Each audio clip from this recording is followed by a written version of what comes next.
Hello. I'll start.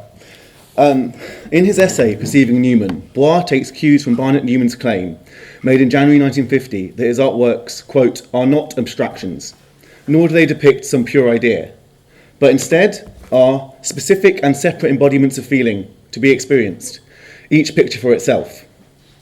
Bois argues that this is the case insofar as Newman's works, after the breakthrough moment of his first zip painting, 1948's Monument Number 1, do not contain ideographs to be deciphered, but rather themselves are ideographs. Contrasting Monument Number 1 with prior paintings consisting of biomorphic forms such as Genesis, the Break, that painting, Bois contends that where the latter features symbols of creation, of the idea of creation, Monument Number 1 looks like the idea of creation. For Bois, Monument Number 1 does so because it presents us with a field given through its division by a zip, which, because it is, quote, the sole event of the canvas, functions like the initial split that the Old Testament described as the break originating the world. As Bois proceeds to elaborate, the meaning of this dividing zip, quote, lies entirely in its coexistence with the field to which it refers and which it measures and declares for the beholder. Accordingly, Bois claims, quote, like all previous paintings by Newman, Monument Number 1 is concerned with the myth of origin, but for the first time this myth is told in the present tense. And this present tense is not that of the historical narrative, but an attempt to address the spectator directly, immediately, as an I to a you, and not with the distance of the third person that is characteristic of fiction. It is thus that Monument Number 1 fulfills the goal Newman set for his works, that of giving a sense of place to its beholder. For Bois, then, Newman's painting after 1948 addresses the spectators in terms of their situatedness, quote, anchoring perception within the prehistorical knowledge of our body. Bois interrogates this notion by appealing to Maurice Merleau-Ponty's account in the Phenomenology of Perception of how, in Bois' words, we cannot dissociate being from being situated. Consequently, Bois asserts that, quote, if the meaning of Monument Number 1 can be coined as that of the creation of a world, it is because this world is a world for us, neither the objective world described by mathematics or physics, nor a kind of mythic space that one could describe in the past tense, that one could thematise with symbols and ideographs. Bois then proceeds in the remainder of Perceiving Newman to provide a formalist account wherein he diachronically traces the ways in which Newman's paintings solicit such embodied perception.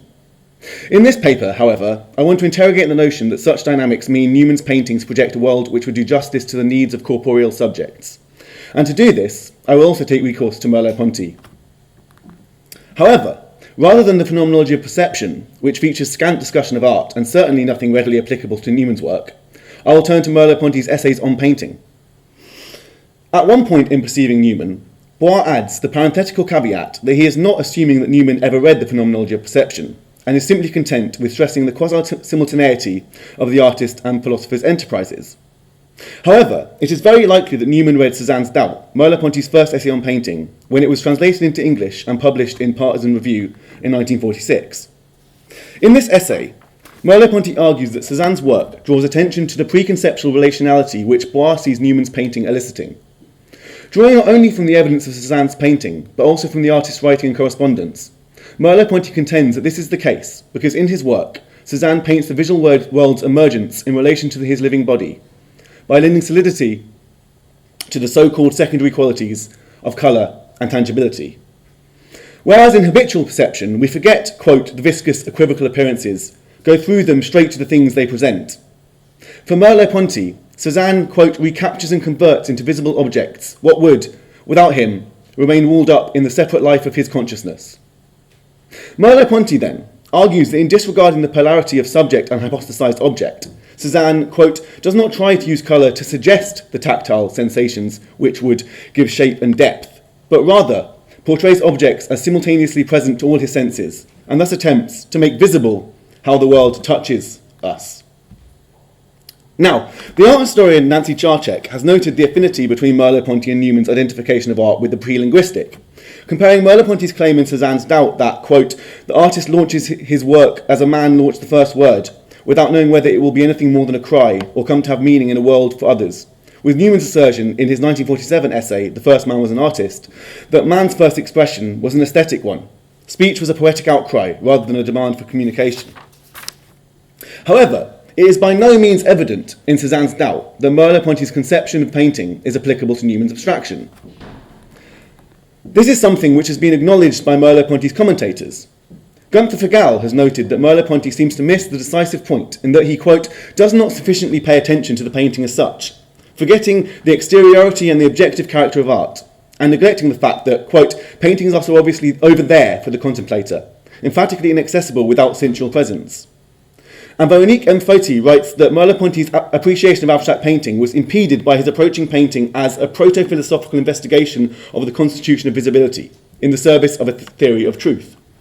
Singling out Newman's Cathedra from 1951, Fauty concludes that it is difficult to imagine what satisfaction such a quest could possibly find in such paintings.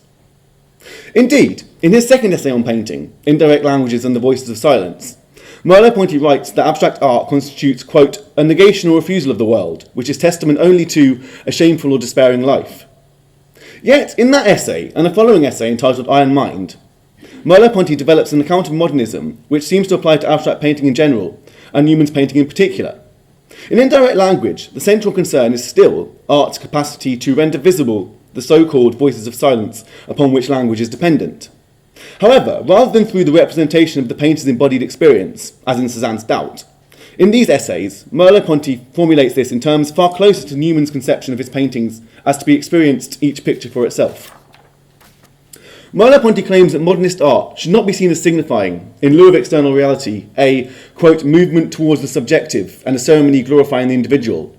Rather, the artwork is conceived as engaging the viewer on the grounds of their bodily mortality without the mediation of discursive content, by stressing its own so-called secondary qualities. The notion that the experience of modernist painting thus prefigures a world for us is stressed by the fact that in Iron Mind, Merleau-Ponty counterposes such aesthetic experience to instrumental reason, or operationalism as he terms it. Whereas the latter, he writes, quote, manipulates things and gives up living in them, modernist painting brackets our comprehension in terms of manipulability.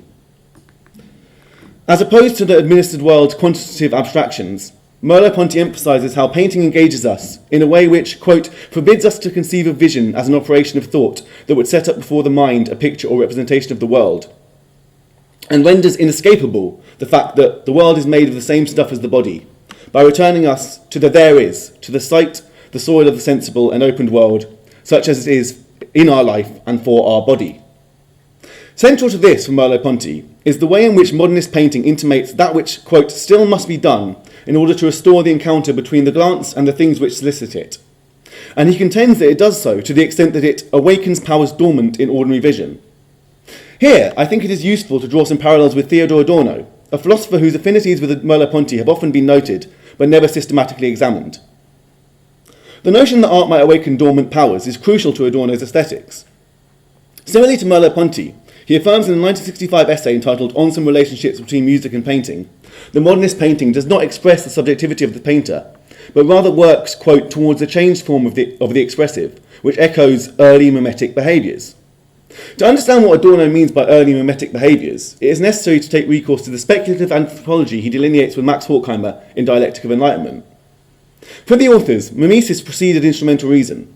In its first phase, it took the form of adaptation by vulnerable humans to overpowering nature, wherein the latter's imposing severity was mimicked in reciprocal rigidity. This archaic mode of mimesis, Adorno and Horkheimer contend, developed into magic, as shamans warded off danger with its likeness. Whereas in archaic mimesis, humans were dominated by daunting forces of nature and mimicked them in resistance.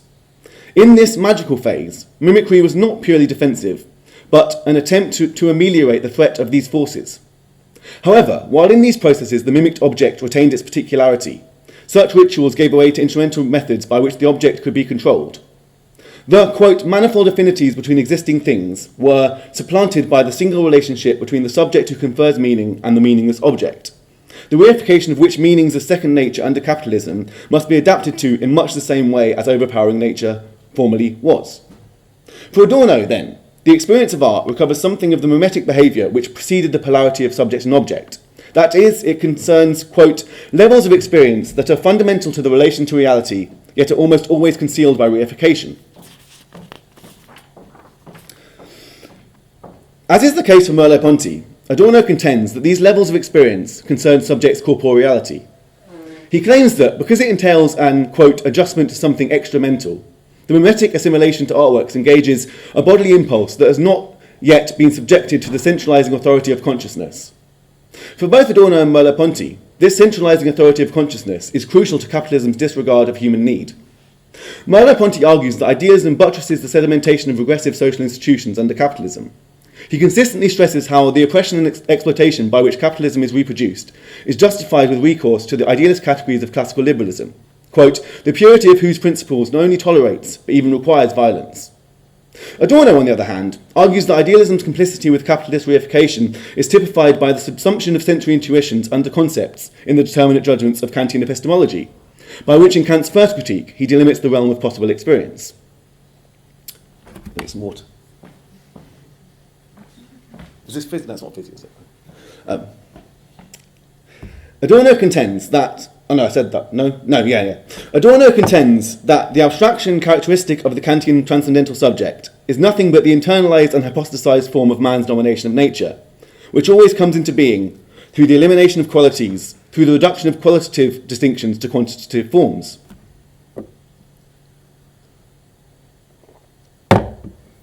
Adorno argues that Kant's epistemology thereby corresponds to the, quote, essential antinomy of bourgeois society in general, insofar as for both, the effort to rationalise the world in relation to human beings resulted in the establishment of fixed regulative determinants estranged from human beings, to which human beings must adapt.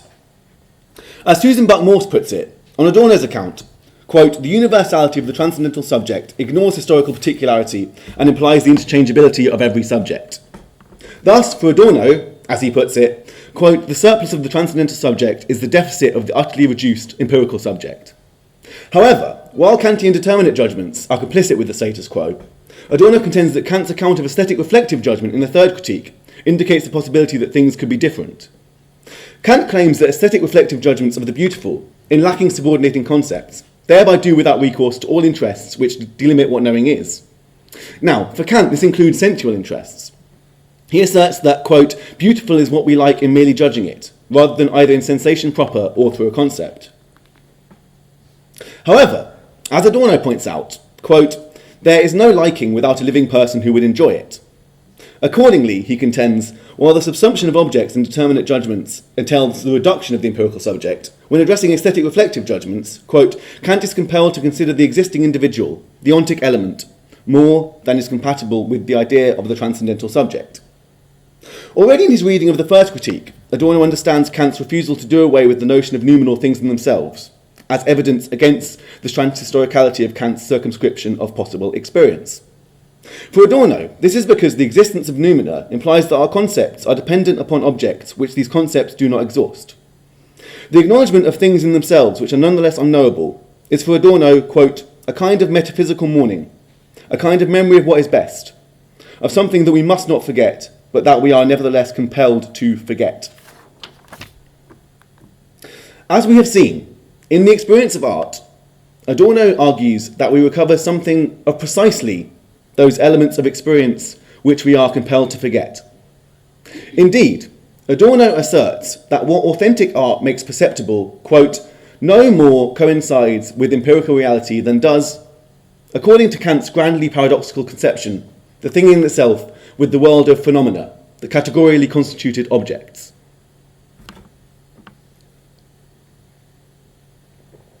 It is with this conception of modernist painting as metaphysical insofar as it concerns an excess of physicality that I want to return to the work of Barnett Newman. In Perceiving Newman, Bois briefly notes that the common notion, encouraged by Newman, that his art provides an experience of sublimity, ostensibly contradicts his stated desire to give the beholder a sense of place. Bois, however, postpones this issue for some other time. Now, while I am unaware whether this time ever occurred, contemporaneously to Perceiving Newman, Jean-François Lyotard had attempted to reconcile this sense of sublimity in Newman's art with the artist's aim to give the viewer a sense of place, in his 1989 essay, Newman, the Instant. In this essay, Lyotard describes the experience of one-month number one as that of being confronted with an event which eludes rules and categories, opening the viewer to the radical indeterminacy of the present. Lyotard developed his notion of the modernist sublime in opposition to Merleau-Ponty. Lyotard considered Merleau-Ponty to be too indebted to Husserl's philosophy of internal time consciousness to do justice to the temporal rupture of sublimity. However, understanding Merleau-Ponty's account of modernist painting as addressing the embodied subject through Adorno allows us to conceive of this corporeal experience as lending substance to Lyotard's more formal account of the modernist sublime's incommensurability with conceptual reification. And, as I will now show, this chimes well with Newman's own account of his art as metaphysical. In 1947, Newman was invited by Clement Greenberg in his capacity as art critic for The Nation to deliver an ultimately unpublished riposte to Greenberg's review of an Adolf Gottlieb show. In this review, Greenberg had grouped Gottlieb among Mark Rothko, Clifford Still, and Newman himself as a, quote, new indigenous school, and belittled, quote, the importance this school attributes to the metaphysical content of its art. In his rebuttal, Newman takes umbrage at the implication he gleans from Greenberg that, as he paraphrases, quote, the artists are working from a set of a priori mystical precepts and are using their art for metaphysical exercises. Instead, Newman claims the only reason why he had ever written about the art was not to lay down prescriptions, but rather because the work so radically evades the contemporaneous, quote, framework of established notions. For Newman, he and his fellow artists were set apart from preceding European art by the fact that, whereas the external reference of the latter are still evident, even if only in terms of geometry, the abstract expressionists employ, quote, a kind of personal writing without the props of any known shape. Thus, contrary to prior artists, quote, based in the material world of sensuality, the abstract expressionist work, quote, can be discussed only in metaphysical terms. Now, it is evidently not the case that abstract expressionists had expunged all known shape from their work. Nevertheless, I think Newman should be understood here as emphasising how reception of the artworks does not depend on the identification of imaginary tactile reference.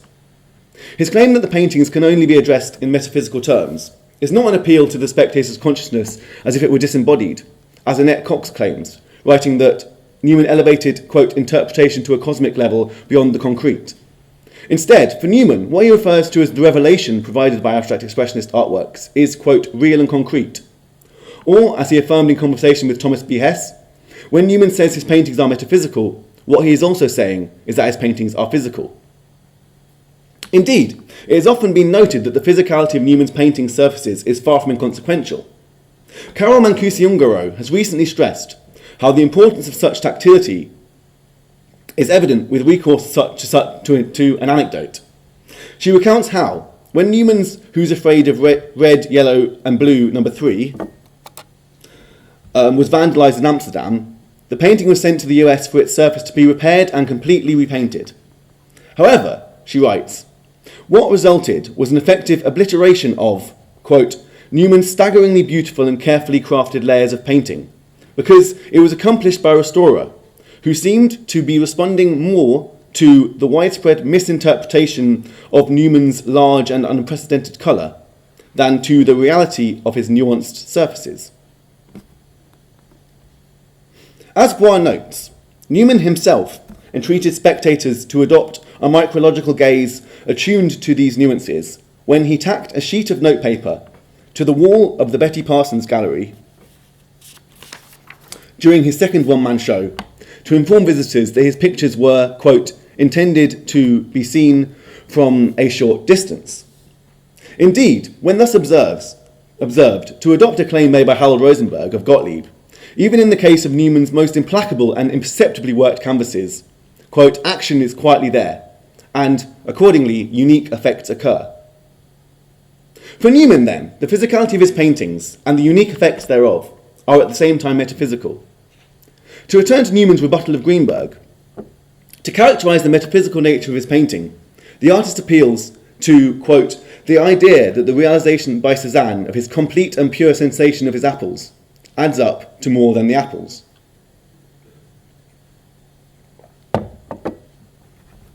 I have shown that in his essay Cézanne's Doubt, Merleau-Ponty contends that Cézanne's realisation of objects adds up to more than the objects because it incorporates the artist's embodied mediation. And that in his subsequent essays on painting, Merleau-Ponty argues that modernist painting stresses the viewer's embodied mediation by encoding assimilation in a manner which Adorno termed mimetic. Indeed, as Newman declares that his nuanced surfaces should be seen from a short distance, Adorno claims that it is in experiences attuned to the infinitesimal that we might find, quote, a haven for the mimetic element of knowledge, for the element of elective affinity between the knower and the known. As we have seen, for Adorno, to claim that the mimetic element of knowledge evinced by the experience of art is metaphysical is not to elevate this experience to an otherworldly realm, but contrarily to claim that it concerns that which capitalist reification debars as orientational for praxis in the material world. Under capitalism, our lives are reproduced by rational imperatives which negate the possibility of ends being dictated by somatic experience. Newman's painting, on the other hand, promises a mode of rationality for which this negation is negated.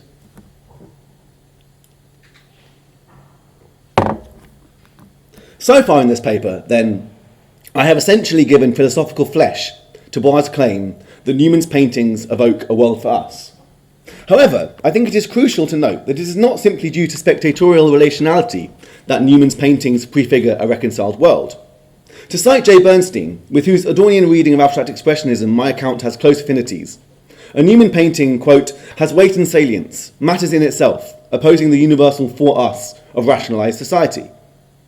This is not only to say that, in effectively addressing spectators without regard for dominant abstractions, Newman's art engages unmet or repressed human needs and potentials.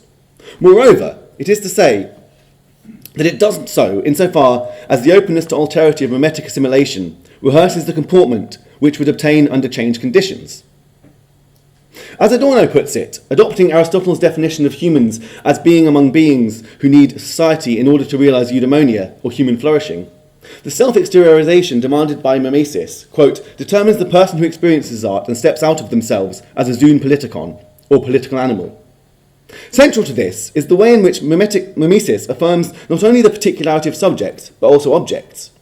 The refutation of reigning universals in the name of the particularity of subjects lays emphasis on the fact that these subjects, as Li Xian Li writes of Adorno's materialism, quote, are not abstract universal beings, but instead exist in reciprocity with objects.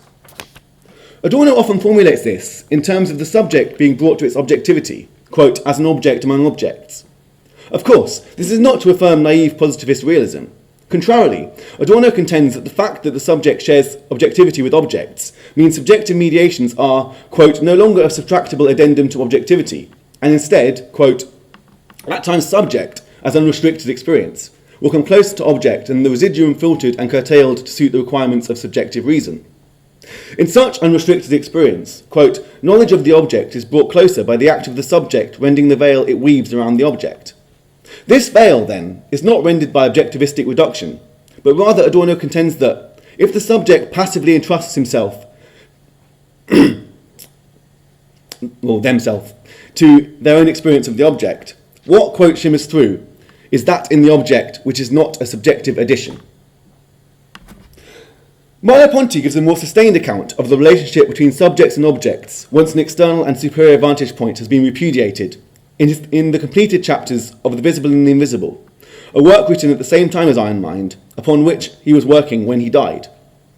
As Martin J. parenthetically notes their affinity in this respect, both Adorno and Merleau-Ponty attempt to, quote, avoid the extremes of separating subject and object too drastically or reconciling them too completely, but instead conceive of them as reversible but not totally coincident. Merleau-Ponty contends that for, quote, philosophy that is installed in pure vision, in the aerial view of the panorama, there can be no encounter with another. Instead, he calls for perception which, quote, receives its incitement from its object and is thus implicated in the movement and does not view it from above. In this, Merleau-Ponty details a general intercorporeity which he terms the flesh. Considered in terms of the flesh, those who see cannot possess the visible unless they are possessed by it. That is, unless, according to what is required by the articulation of the look with things, they are each one of the visibles. Thus, Merleau-Ponty contends that a subject who perceives should be characterised as a sensible for itself, in that subjects are, quote, a set of colours and surfaces inhabited by touch, a vision. It is as a, quote, two-dimensional being in this way, a subject who is also an object, that Merleau-Ponty writes we might be brought to, quote, the things themselves, which are themselves not flat beings, but beings in depth, inaccessible to a subject that would survey them from above, open to him only that, if it be possible, would coexist with them in the same world. As Adorno asserts that the subject's objectivity means that it is when it is at its most subjectively contingent that subjective perception rends the veil by which reification shrouds objects, Merleau-Ponty claims that, due to the subject and object's shared corporeity, by enveloping things, the subject's look, quote, does not hide them, but rather unveils them. For Merleau-Ponty, the subject accordingly does not, quote, hold objects as with forceps or immobilise them under the objective of a microscope, but lets them be and witnesses their continued being. Now, Merleau-Ponty's account of the flesh is often understood as a philosophical correlate to his contemporaneous disillusionment with revolutionary socialism in his political theory, and consequent turn to a vaguely sketched reformist parliamentary politics, which he referred to as New Liberalism. In this interpretation, the elaboration of a general intercorporeity of which human existence is simply a variant is taken for a fundamental ontology, and thus to imply that class divisions and conflict are insignificant when compared to the fundamental unity of human being.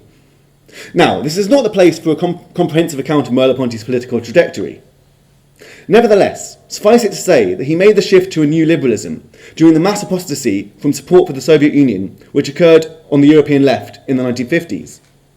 However, quite aside from the fact that Merleau-Ponty's disaffection with revolutionary socialism was emphatically not a defection to capitalist imperialism, I do not think that Merleau-Ponty's account of the flesh should be understood as a legitimation of the status quo at all. Rather, I would suggest that the chiasmatic intercorporeity between subjects and objects which Merleau-Ponty describes might be read more fruitfully as a prefiguration of reconciliation extrapolated from the unregimented experience provided by art. Indeed, in The Visible and the Invisible, Merleau-Ponty asserts that we might perceive the flesh through the secondary properties illuminated by art which, unlike the ideas of science, quote, cannot be detached from sensible appearances and erected into a second positivity. It is in this sense that Merleau-Ponty writes in Iron Mind that art, as opposed to instrumental reason, quote, awakens and carries to its highest pitch a delirium which is vision itself, for to see is to have at a distance. The exceptionalism of such a delirium surely does not encourage passive capitulation to the status quo. Rather, it provides what Marjorie Gren has termed, quote, the horizon towards which we can hope to move, born of the glimpse unregimented experience provides of the way in which, quote, in our very distance from things, we are near them. Indeed, in a strikingly similar formulation to Merleau-Ponty, Adorno contends that aesthetic contemplation provides, quote, the source of all the joy of truth, amidst the domination of instrumental reason, asserting that, quote, he who contemplates does not absorb the object into himself, a distant nearness. As Merleau-Ponty posits that in the intercorporeity of the flesh we might let things be and witness their continued being, Adorno surmises that the state of reconciliation would be neither, quote, the undifferentiated unity of subject and object, nor their hostile antithesis. Rather, it would be the communication of what is differentiated. Only then would the concept of communication, as an objective concept, come into its own. The present concept is so shameful because it portrays what is best, the potential for agreement between human beings and things, to the idea of imparting information between subjects according to the exigencies of subjective reason. In its proper place, even epistemologically, the relationship of subject and object would lie in a peace achieved between human beings, as well as between them and their other. Peace is the state of differentiation without domination, with the differentiated participating in each other. Now, this chimes well with how Newman claims his art anticipates a non-coercive society. It is well known that Newman was a lifelong anarchist, and, when challenged to explain what his paintings meant, claimed that if one of his paintings were, quote, read properly, it would mean the end of all state capitalism and totalitarianism. This is often adduced in terms of his art's supposed historical failure, insofar as it was co-opted by the CIA. However, when Newman articulates elsewhere how he hopes his paintings will affect spectators, he says it should lend the spectator a feeling of their own separateness and individuality, moving in relation to other selves. That is to say, he hopes to bring spectators to an awareness of the limits of their subjectivity by way of intensely subjective experience. Insofar as they invite assimilation which nevertheless does not exhaust its object, but rather is precisely the process by which this inexhaustibility is revealed, then, Newman's paintings invite precisely this mode of reception. Accordingly, they intimate a historically blocked mode of relating to objects, including other subjects, which makes emphatic the intolerable insufficiency of anything less than a total transformation of society. It is an experience which does not reduce objects to the contingent needs of subjects, but neither does it discount the myriad mediations of subjects in favour of reigning universals. Thus, it provides the promise of a self-conscious global subject in a world whose subjection to reigning universals means life, to quote Adorno, pure as a fact will strangle other life.